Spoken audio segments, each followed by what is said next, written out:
What's up guys, it's Tom here and I'm absolutely fuming. How on earth did Liverpool not beat Man United? Not just today, but in the previous two games this season as well. Liverpool had like 90 shots in the 3 games combined, and all we have is 2 draws and 1 defeat to show for it. This is the worst Man United team of the past 30 to maybe even 40 years. I'm convinced that we haven't played a worse Man United team than this one, and we beat an even better Man United team 5-0 and 7-0 when we actually finished our chances. The biggest problem was Liverpool played with their heart, played emotionally and not with their head. We played the occasion, which was an absolutely monumentally big game, I get that. Manchester United against Liverpool, if we win it, we are top of the table and we have the title race in our hands. Now we pass that chance to Arsenal, who have a much better goal difference than Liverpool. So if Arsenal win all of their games, then fair play to them, they deserve to win the title, and that's why it's so frustrating that we didn't keep it in our hands. But Arsenal, they still have to go to Tottenham, they still have to go to Old Trafford, to Man United, they still have to play to Aston Villa, and they have other tough games as well. But at the moment Arsenal are the form team in the Premier League. But let's talk about Liverpool first. Liverpool had 15 shots in the first half. We were cruising. Luis Diaz scored a brilliant goal after Darwin Núñez's flicked header. But Darwin Núñez, Conor Bradley and all the other Liverpool players, Mo Salah even, they were not cool in front of goal, and everybody wanted to glory for himself, which I don't get it. Sometimes these Liverpool players are so unselfish, but when Szoboszlai was wide open in the middle of the box, Darwin Núñez shoots, Conor Bradley shoots, instead of passing it across, and it's basically an open goal if Darwin Núñez passes it to Szoboszlai, because the Onana is already sliding into the goal. Liverpool had 15 shots. Man United's first shot came from the halfway line when Gerard Kwanzaa decided it was a great idea to pass it ahead of Van Dijk instead of to Van Dijk. He didn't see Bruno Fernandes, and Bruno Fernandes, it's a genius finish from the halfway line. He shoots and it's into the goal, and luckily Kelleher doesn't get a hand to it because he was outside of the box and that would have been a Kelleher red card. But I just didn't believe it that Liverpool absolutely threw this game away, in my opinion. Because if Liverpool are 4-0 up at halftime, Man United couldn't have said a word. We had loads of great chances in the first half. I mean, in total we had 28 shots, so almost as many shots in the second half as the first, and we had 7 big chances, which only 5 of them were missed. 7 shots on target, but you know what's really like doing my head in? Man United had 9 shots in the second half, 5 of them were on target. Liverpool fell apart defensively after that Bruno Fernandes goal, and any team would be affected by that because it's a huge like kick in the nuts. It's a monumental psychological blow. But I keep saying it, Liverpool are not calm enough. In this title race we are playing with our emotion. Of course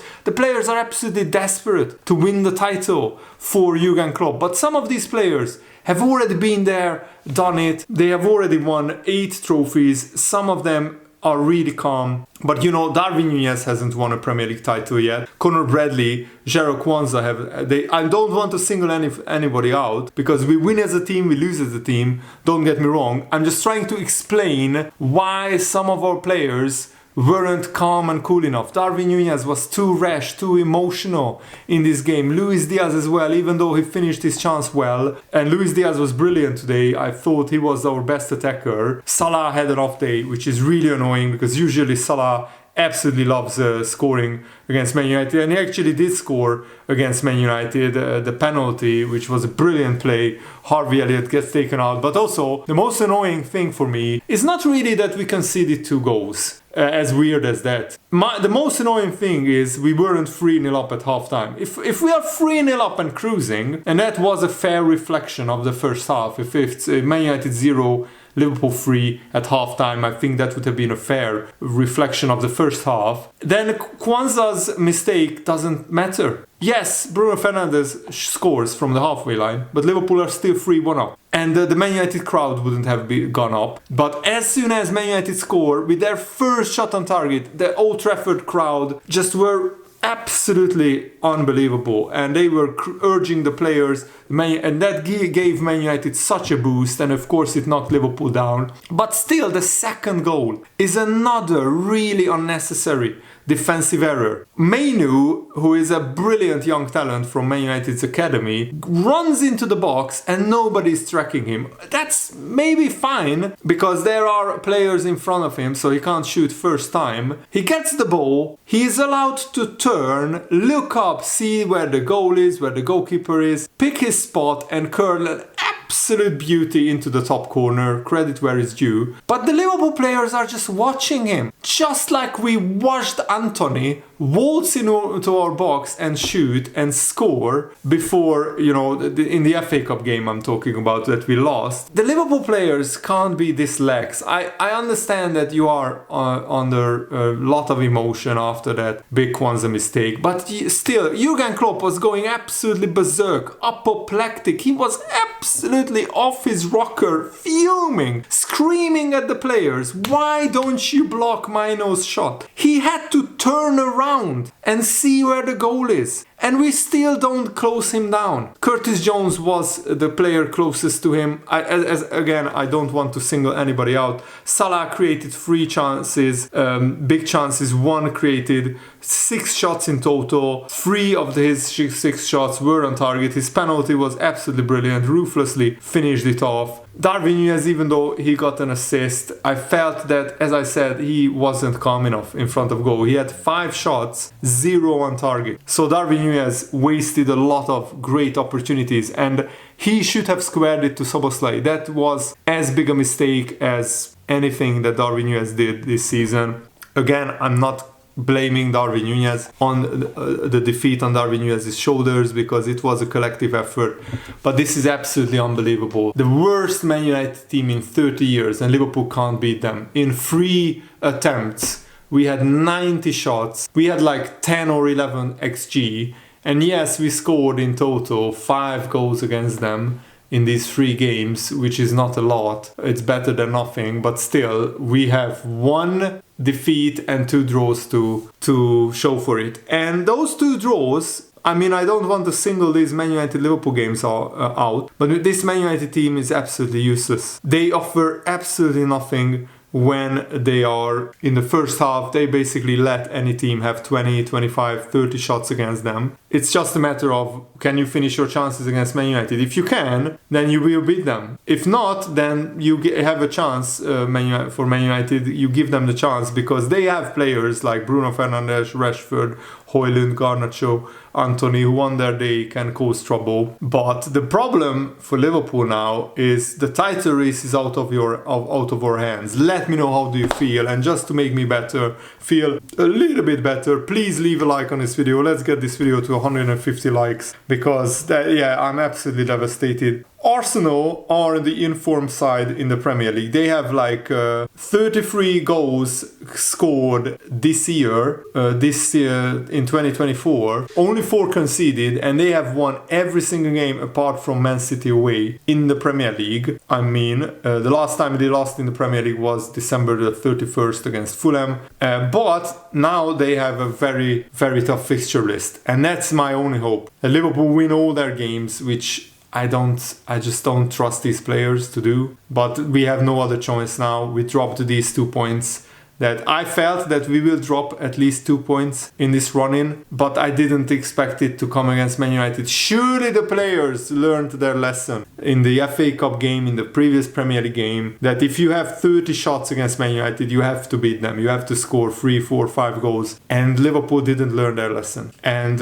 Salah wasn't cool enough. Darwin Núñez wasn't cool enough. Szoboszlai, I felt, run into the box so many times. He was in so many great positions. The players just didn't pass to him in the box. McAllister and Endo were great as usual. Conor Bradley was very industrial, running up and down the pitch. But again, he shot into Wan-Bissaka instead of squaring it to Szoboszlai or Salah, who are in front of the goal, wide open in the first half. And Conor Bradley decides to shoot. Those kind of selfish moments is where the game is won or lost. because you can make mistakes. Kwanzaa is a 21-year-old youth academy player. This is his first proper season in the Premier League. So sooner or later he will make a big mistake. That's just how a footballer's life is. It's very painful that this big mistake came in such a big game, and I'm actually glad that it didn't end 1-1, because Kwanzaa would have felt absolutely horrible if that goal cost Liverpool 2 points. Ultimately it did, because that goal actually lifted Man United so much. I can't stress this enough. Before Kwanzaa's mistake, Man United were not in the game. They had 0 shots. Liverpool had like 17 or 18 shots by that time. 15 in the first half, and then another 2 or 3 in the second. And that Kwanzaa mistake was absolutely horrible, and I really feel for the kid. On an emotional level, he must be absolutely devastated in the dressing room. But it's just a basic error. You should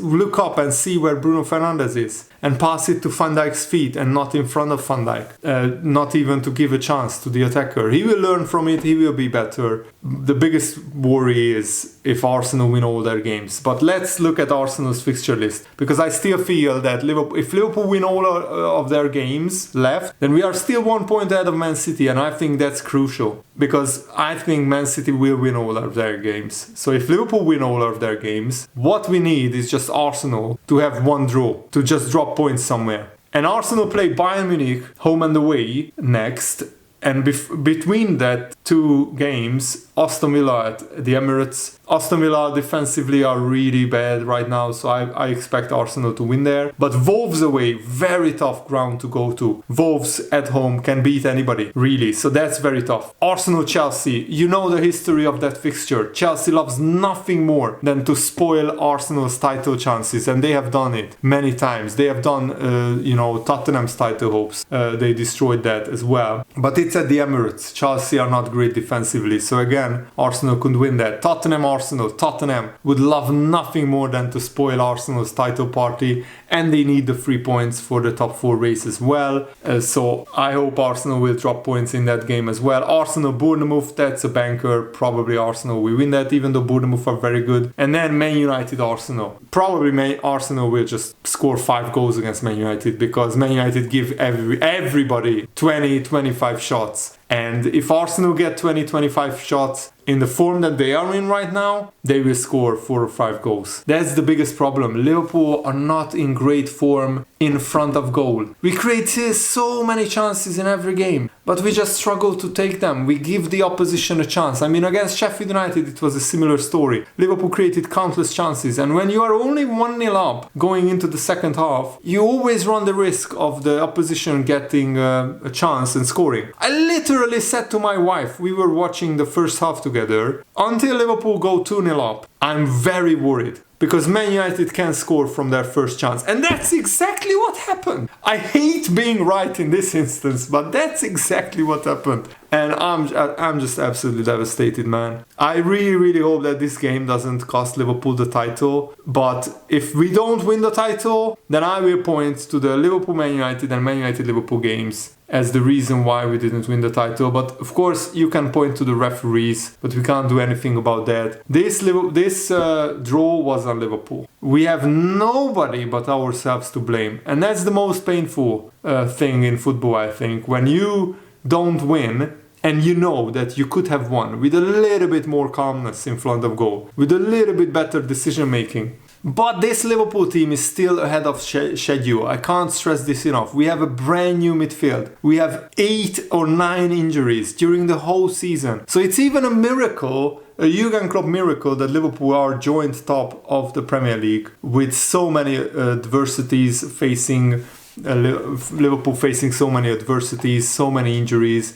So it's still an amazing feat that Liverpool are actually in the title race. I want the players to realize you have to be ice cool in front of goal, in the box. If you are playing with just your emotion, then that's never a good thing in football. Yes, you need passion, yes, you need drive, you need motivation, you need emotion in football, but too much emotion is also not great. And this is the perfect example, this game. It was too emotionally charged for Liverpool. Some of the Liverpool players were too emotionally charged. My biggest surprise was Mo Salah, how many big chances he missed. Usually he's a lot more calm and cool in front of goal, but he was even emotional, it looked like it. Let me know what you think in the comments below. Thanks for watching guys, hope you enjoyed this. Have a nice day, see you later, goodbye.